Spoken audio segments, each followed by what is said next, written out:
Welcome to online study classes. आज हम लोग जनरल अवेयरनेस का एक बहुत ही इम्पॉर्टेंट टॉपिक आपके साथ डिस्कस करने जा रहे हैं। वह है भारत की नदियाँ और उसका उद्गम स्थल, उसका संगम, मतलब कि ये नदियाँ कहाँ पर जाकर मिलती है, वो संगम या मुहाना उसको बोलते हैं, और उसकी लंबाई किलोमीटर में कितनी है। तो ये चीज़ हम इस लेक्चर में आपके साथ डिस्कस करेंगे। और अक्सर आप देखे होंगे कि जो जनरल अवेयरनेस का जो क्वेश्चन आता है एसएससी में, ये नदियों से ज़रूर पूछते हैं वो क्वेश्चन। तो नदियों से जितने तरह के भी क्वेश्चन आपके एग्जामिनेशन में आएंगे, उन सारे तरह के क्वेश्चन को हम इसी तरह लेक्चर लाकर आपके साथ कवर करेंगे। अगर आपको ये वीडियो अच्छा लगता है तो आप हमारे ऑनलाइन स्टडी चैनल्स को भी सब्सक्राइब कर सकते हैं। लाइक कीजिए इस वीडियो को। तो स्टार्ट करते हैं फ्रेंड्स। पहला है नदी, उसका उद्गम स्थल, कहाँ पर ये ओरिजिनेट होता है, और दूसरा ये इसका संगम मुहाना, कहाँ जाके ये मिलता है, इसका लंबाई किलोमीटर में। तो सबसे पहला नदी है गंगा नदी। तो ये गंगा नदी के बारे में जानते हैं कि गंगा नदी का जो उद्गम स्थल है तो वो है गंगोत्री। गंगोत्री के पास जो है गोमुख हिमानी है। गंगोत्री के पास जो है ये गोमुख हिमानी है। यहाँ से गंगा का उद्गम होता है, गंगोत्री के पास गोमुख हिमानी से।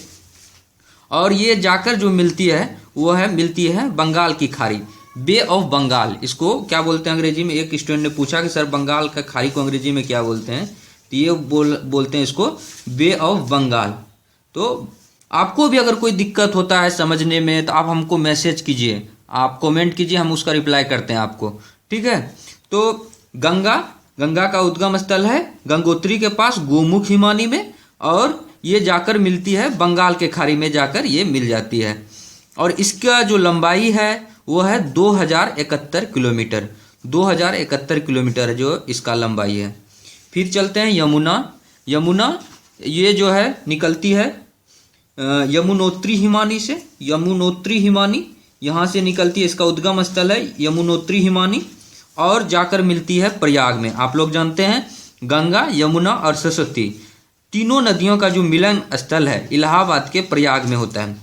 तो वही प्रयाग में जाकर ये मिलती है, और इसका जो लंबाई है 1375 किलोमीटर।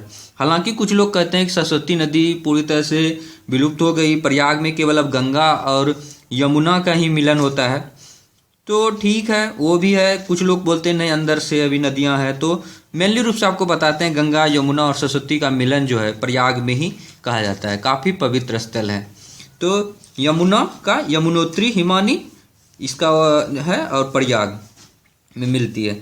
चंबल नदी, आपको एकदम पूरा हर नदी का मतलब एक एक नदी का नाम भी याद रहना चाहिए आपको अच्छे से। चंबल नदी का जसापाव पहाड़ी, ये मध्य प्रदेश में है, जसापाव पहाड़ी, और इसका उद्गम स्थल है। और इरावा जो है इसका मतलब संगम स्थल है, तो इरावा में इसका संगम है, और 678 किलोमीटर का है, 678 किलोमीटर। फिर नेक्स्ट चलते हैं सतलज नदी। सतलज नदी का क्या है? मानसरोवर झील, तिब्बत के समीप स्थित राकसताल। मानसरोवर झील, और ये जो है ये तिब्बत के नज़दीक जो है समीप में राकसताल है, यहाँ से इसका उद्गम होता है सतलज नदी का।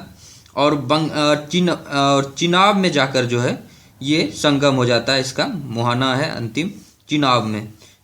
तो ये 1050 किलोमीटर का है लंबा, 1050 किलोमीटर इसकी लंबाई है सतलज नदी का। फिर चलते हैं नेक्स्ट सिंधु नदी के बारे में जानते हैं। सिंधु का जो विवाद था, सिंधु जल विवाद, उस पर काफ़ी डिस्कशन हुआ देश में। तो ये काफ़ी इम्पॉर्टेंट नदी है सिंधु नदी। ये मानसरोवर झील के पास से निकलती है, मानसरोवर झील के पास इसका उद्गम स्थल है, और अरब सागर में जाकर मिल जाती है। तो अरब सागर इसका संगम है, यहाँ पर आकर मिलती है 2897 किलोमीटर का। तो आपको बताएं कि जो गंगा नदी है वो 2071 किलोमीटर का है, और जो सिंधु नदी है 2897 किलोमीटर का है, और मानसरोवर झील के पास से सिंधु नदी का उद्गम स्थल है, ठीक है।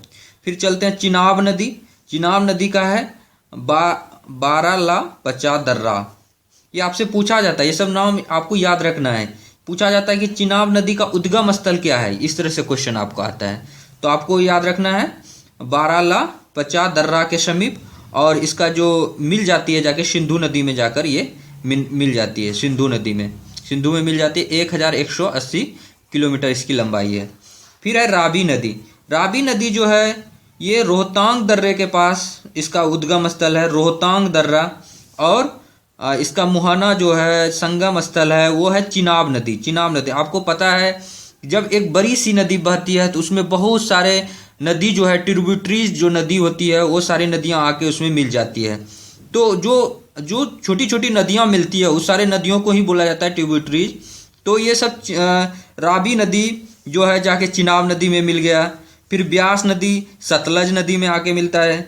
जो झेलम नदी है वो चिनाब नदी में आकर मिल जाता है। घाघरा नदी ये गंगा नदी में आके मिलता है। देखिए इस तरह से बहुत सारी ऐसी नदियां हैं जो कि मतलब निकलती है कहीं से, उद्गम होती है, फिर जाकर जो है मेनली रूप से जाके से गंगा नदी में, सतलज नदी में, चिनाब नदी में, और इसी तरह सिंधु नदी में आकर जाकर मिल जाती है। तो ये सब आपको याद रखना है। ये भी आपसे क्वेश्चन पूछा जाता है कि चिनाब नदी जो है जो कि बारालापचा दर्रा के समीप से निकलती है वो कहाँ किस में जाकर मिल जाती, कौन सी नदी में? ऑप्शन दिया रहेगा सिंधु नदी में, गंगा नदी में, सतलज नदी में, इस तरह का ऑप्शन आपको वहां पे मारना है कि सिंधु नदी में जाकर। इसलिए आपको उद्गम स्थल और मुहाना दोनों याद रखना पड़ता है।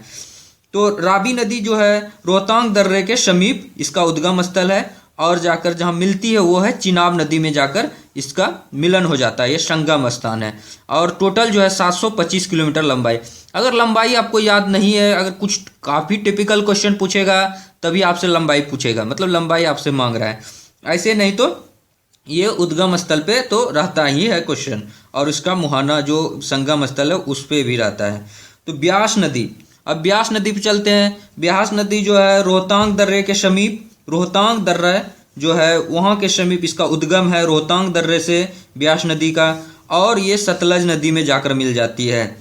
तो फिर इसका जो है 625 किलोमीटर की लंबाई, 625 किलोमीटर की लंबाई है। फिर है झेलम नदी।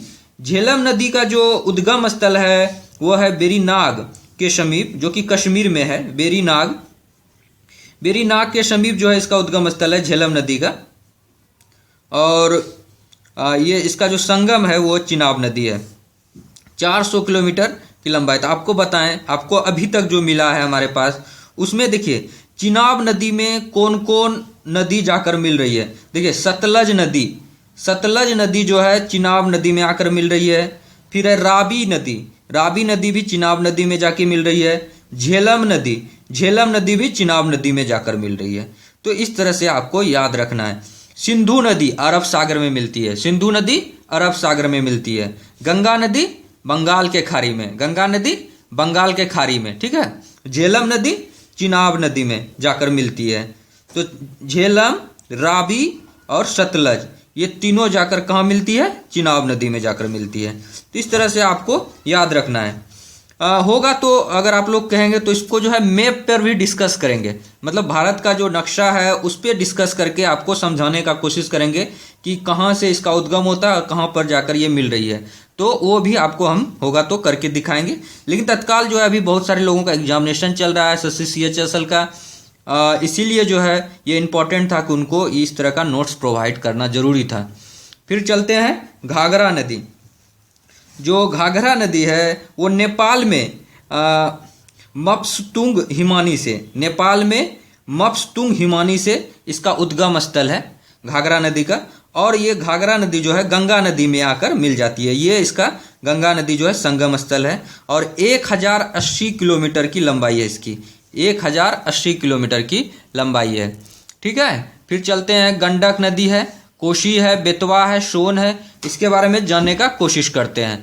तो जो गंडक नदी है, जो गंडक नदी है इसका उद्गम स्थल जो है नेपाल में है, जो उद्गम स्थल नेपाल में है।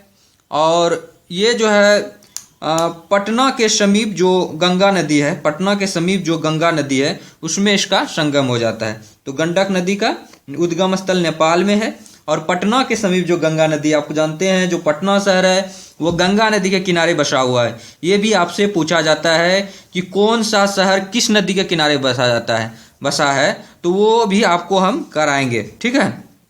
जैसे जो इम्पोर्टेंट इसमें क्वेश्चन रहता है, जैसे हैदराबाद किस शहर के, हैदराबाद जो शहर है किस नदी के किनारे है, तो वो मूसी नदी के किनारे है। तो इस तरह का क्वेश्चन आपसे पूछा जाता है।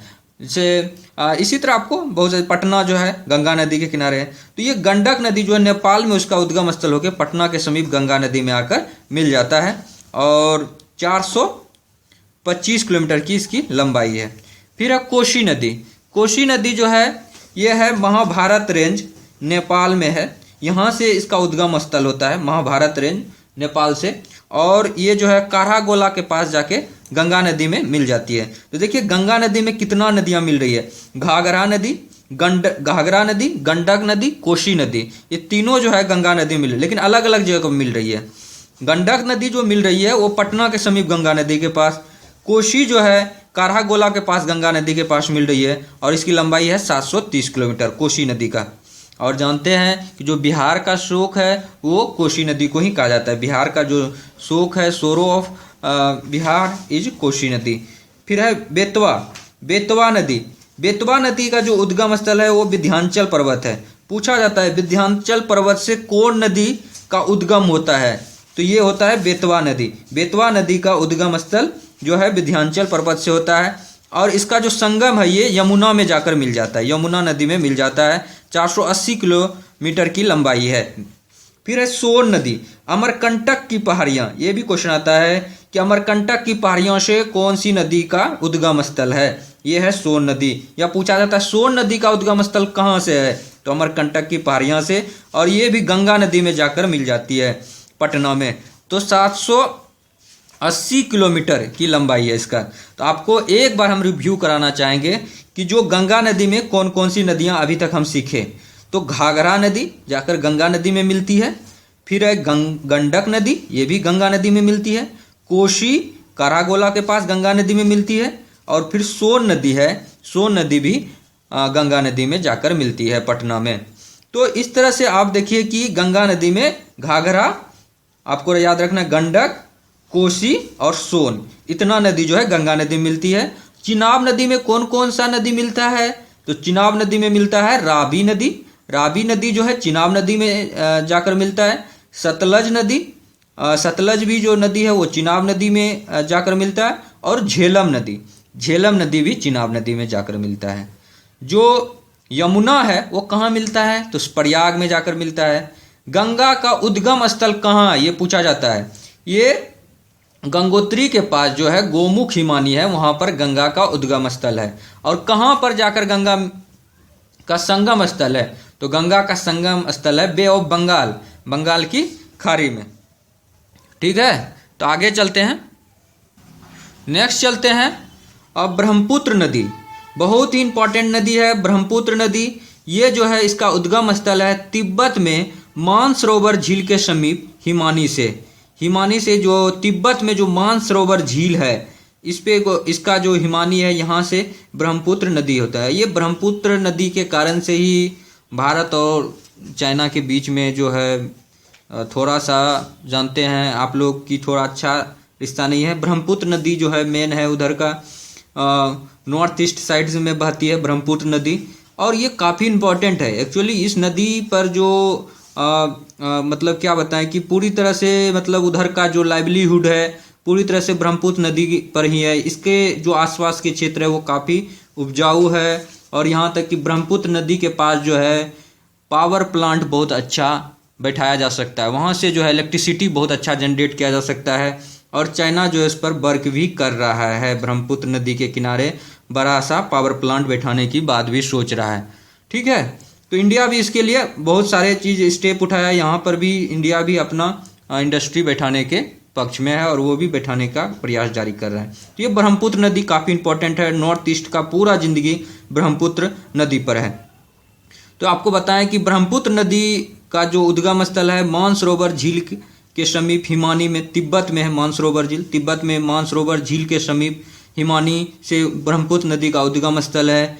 संगम और मुहाना, इसका जो संगम है ब्रह्मपुत्र नदी का वो बंगाल के खाड़ी, बे ऑफ बंगाल, बंगाल की खाड़ी में जाकर ये मिल जाती है, इसका मतलब ख़त्म हो जाता है इसका। और लंबाई जो है इसका 2900 किलोमीटर की लंबाई है, 2900 किलोमीटर की लंबाई है ब्रह्मपुत्र नदी का। आपको बताए थे गंगा नदी का जो लंबाई है वो है 2071 किलोमीटर और ब्रह्मपुत्र नदी का लंबाई है 2900 किलोमीटर। तो इससे आप अनुमान एक कंपेयर करते रहिए, अपने आप पढ़ते जाइए और कंपेयर करते जाइए। जो सिंधु नदी है वो बताए थे आपको 2897 किलोमीटर है और ब्रह्मपुत्र नदी है 2900 किलोमीटर। आप कंपेयर कीजिए अपने आप में कि कौन नदी बड़ा है और कौन नदी कितना इंपॉर्टेंट है। तो ये बंगाल की खाड़ी में आपको बताए दो नदी का जो संगम स्थल है वो बंगाल की खाड़ी में है, गंगा नदी का और ब्रह्मपुत्र नदी का। गंगा नदी और ब्रह्मपुत्र नदी दोनों जो है बंगाल के खाड़ी में जाकर मिल जाती है। लेकिन अरब सागर में भी तो मिलता है। अरब सागर में कौन मिलता है? अरब सागर में सिंधु नदी मिलता है। सिंधु नदी जो है ये भी मानसरोवर झील के पास से इसका उद्गम स्थल है सिंधु नदी का, लेकिन इसका जो संगम है वो अरब सागर में है। लेकिन ब्रह्मपुत्र नदी का जो संगम है यह है बंगाल की खाड़ी में। ये तिब्बत में मानसरोवर झील के समीप हिमानी से ब्रह्मपुत्र नदी का उद्गम स्थल है। फिर है नर्मदा नदी जो है, नर्मदा नदी ये अमरकंटक पठार के पास से इसका उद्गम स्थल है, अमरकंटक पठार के पास।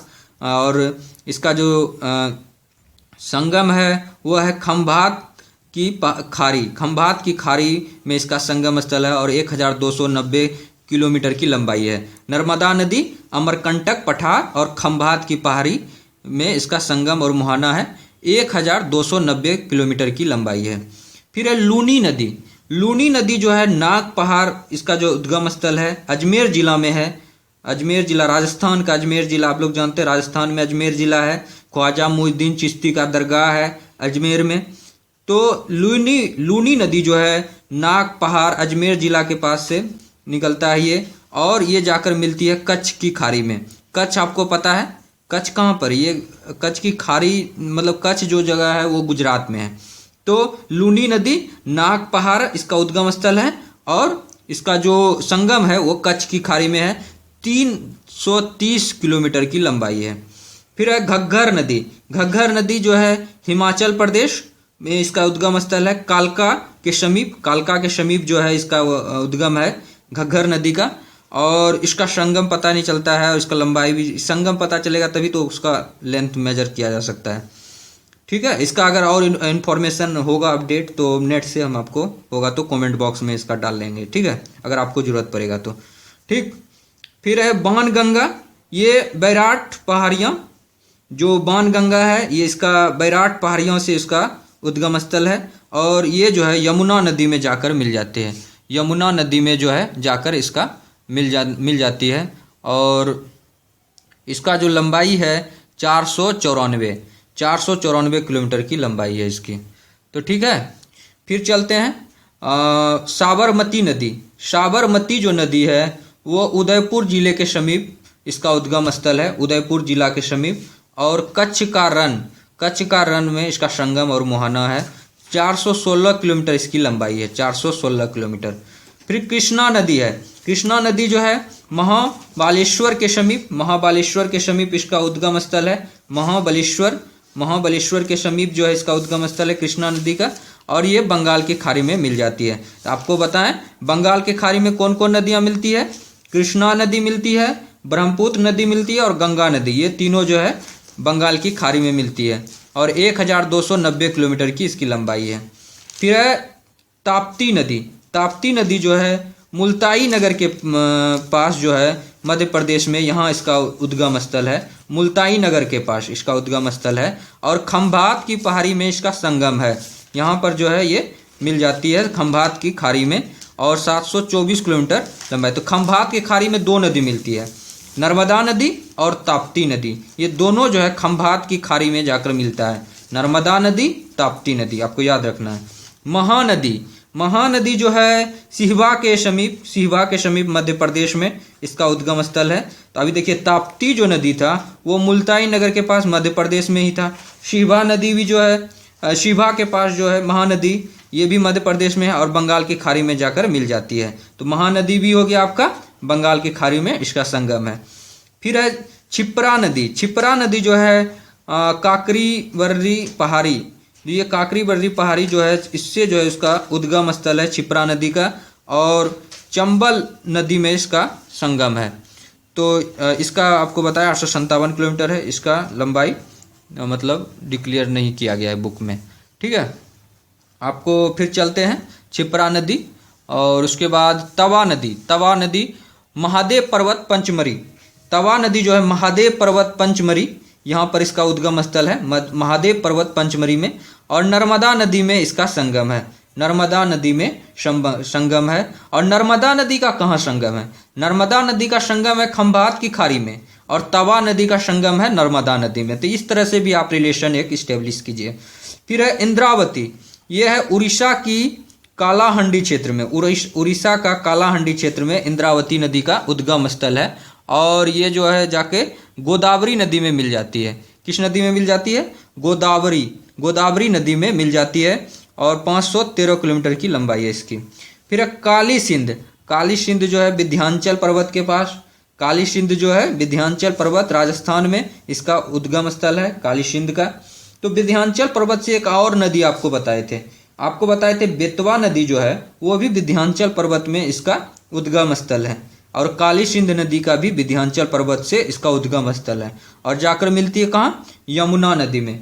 तो ये आपको याद रखना है कि ये जाकर कहाँ मिल रही है? यमुना नदी। और यमुना नदी जाकर कहाँ मिलती है? तो यमुना नदी प्रयाग में मिलती है। काली सिंध जाकर यमुना में मिलती है, यमुना नदी प्रयाग में मिलती है। 416 किलोमीटर जो है इसकी लंबाई है। फिर है केन नदी। केन नदी जो है विंध्याचल श्रेणी, यहीं से होती है इसका, विंध्याचल श्रेणी से केन नदी का। और ये भी जाकर यमुना नदी में मिलती है। तो यमुना नदी में देखिए कौन कौन मिल रही है आपको बताते हैं। काली सिंध नदी, केन नदी, बाण गंगा नदी, ये सब जो है यमुना में है। फिर बेतवा नदी, ये भी यमुना में मिलती है। तो बेतवा नदी याद रखिएगा, काली सिंध नदी, केन नदी और बाण गंगा नदी, ये सब यमुना नदी में जाकर मिलती है फाइनली। और यमुना नदी जो है वो मिलती है जाके प्रयाग में, इलाहाबाद के पास जो है प्रयाग जो है वहीं पर जाकर मिलती है। फिर है माही नदी। माही नदी जो है अरावली पर्वत श्रेणी से इसका मतलब उद्गम स्थल है। और खंभात की पहाड़ी में जो है इसका संगम है, मुहाना है। 533 किलोमीटर लंबाई है। तो खंभात की खाड़ी में कौन कौन मिला इसको याद कराते हैं आपको। नर्मदा नदी खंभात की खाड़ी में, ताप्ती नदी, नर्मदा, ताप्ती और ये माही नदी, ये तीनों जो है खंभात की खाड़ी में इसका संगम है, इसका मुहाना है। बनास नदी, बनास नदी जो है अरावली श्रेणी से, माही नदी, बनास नदी दोनों जो है अरावली श्रेणी पर्वत श्रेणी से। और चंबल नदी में इसका मुहाना है, चंबल नदी में इसका मुहाना है। किसका? बनास नदी का। बनास नदी का मुहाना है चंबल नदी में। और चंबल नदी का मुहाना कहाँ है? इरावा में। चंबल नदी का मुहाना जो है इरावा में है। और बनास नदी का मुहाना है, संगम है चंबल नदी में। और ये 270 किलोमीटर की इसकी लंबाई है, 270 किलोमीटर की इसकी लंबाई है। नेक्स्ट चलते हैं, ये है आपका पार्वती नदी। पार्वती नदी जो है ये आपका विंध्याचल पर्वत से इसका उद्गम स्थल है। पार्वती नदी का उद्गम स्थल है विंध्याचल पर्वत से। और इसका जो संगम है वो है चंबल नदी में, चंबल नदी में इसका संगम है। गोदावरी नदी, यवंग गांव की पहाड़ी, नासिक। गोदावरी नदी जो है यवंग गांव की पहाड़ी, नासिक में इसका उद्गम स्थल है। पार्वती नदी का विंध्याचल पर्वत के पास, चंबल नदी में इसका है। और यवंग गोदावरी नदी जो है यवंग गांव की पहाड़ी, नासिक में। और ये भी जो है बंगाल की खाड़ी में मिलती है। तो आप देखिए कितना नदियां बंगाल के खाड़ी में मिल रही है। ये सब आप लिस्ट बना लीजिएगा इस लेक्चर के बाद। 1460 किलोमीटर इसकी लंबाई है। कावेरी नदी ब्रह्मगिरी पहाड़ी से, कावेरी नदी जो है ये सब काफी इंपॉर्टेंट नदी है साउथ इंडिया का। गोदावरी नदी के कावेरी नदी, तो कावेरी नदी जो है ब्रह्मगिरी पहाड़ी से उद्गम स्थल है और बंगाल की खाड़ी में जाकर मिल जाती है। 760 किलोमीटर की लंबाई है। तुंगभद्रा नदी पश्चिमी घाट पहाड़ से कर्नाटक में, तुंगभद्रा नदी पश्चिमी घाट पहाड़ से इसका कर्नाटक में उद्गम स्थल है। और कृष्णा नदी में जाकर मिल जाती है। 640 किलोमीटर की इसकी लंबाई है। फिर है आपका पेन्नार नदी। पेन्नार नदी जो है ये आपका नदी दुर्ग पहाड़ी कर्नाटक से इसका उद्गम स्थल है। और ये भी बंगाल की खाड़ी में मिल जाती है। और 570 किलोमीटर की इसकी टोटल लंबाई है। फिर चलते हैं दक्षिणी टोन्स। नदी ये जो है तमसकुंड जलाशय से, तमसकुंड जलाशय कैमूर पहाड़ी से इसका उद्गम स्थल है और सिरसा के समीप जो है ये इसका संगम है मोहाना है और 265 किलोमीटर की इसकी लंबाई है। फिर हुगली नदी, हुगली नदी ये नवद्वीप नादिया पश्चिम बंगाल में इसका उद्गम स्थल है हुगली नदी। हुगली नदी पर जो पुल बना है वो भी काफ़ी इंपॉर्टेंट है, हावड़ा ब्रिज जिसको बोलते हैं हुगली नदी। और हुगली नदी सबसे बिजिएस्ट ब्रिज है वो, मतलब सबसे ज़्यादा बिजी ब्रिज है वो जो हुगली नदी पर बना है। और नवद्वीप नादिया पश्चिम बंगाल में इसका उद्गम स्थल है। बंगाल की खाड़ी संगम और इसका जो मुहाना है बंगाल की खाड़ी में। अब भी देखिए अभी रिसेंट में जो अभी तुरंत जो इसको आपको बताया गोदावरी, फिर आपका कावेरी, हुगली, ये सबको भी ऐड कर लीजिएगा अभी जो पीछे बताया आपको। फिर है दामोदर, दामोदर जो नदी है वो छोटा नागपुर के टोरी नामक स्थान से, छोटा नागपुर ये पूछा जाता है, छोटा नागपुर से कौन से नदी का उद्गम स्थल है? दामोदर नदी का है। दामोदर नदी का उद्गम स्थल क्या है? छोटा नागपुर के टोरी नामक स्थान से, तो छोटा नागपुर आपको याद रखना है। हुगली नदी नवद्वीप नादिया पश्चिम बंगाल, और ये दामोदर नदी जो है हुगली नदी में जाकर मिल जाती है। तो दामोदर नदी क्या हो गया? एक ट्रिब्यूटरीज हो गया किसका? हुगली नदी का। हुगली नदी बंगाल के खाड़ी में मिलता है लेकिन दामोदर नदी जाके हुगली नदी में मिल जाता है और इसकी लंबाई है 541 किलोमीटर। तो इस लेक्चर को यहीं पर ख़त्म करते हैं फ्रेंड्स। आपको ये वीडियो कैसा लगा आप हमारे कमेंट बॉक्स में लिखिएगा।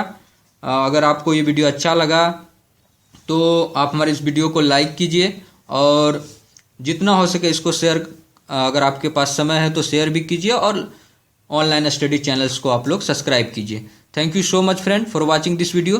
Thank you so much.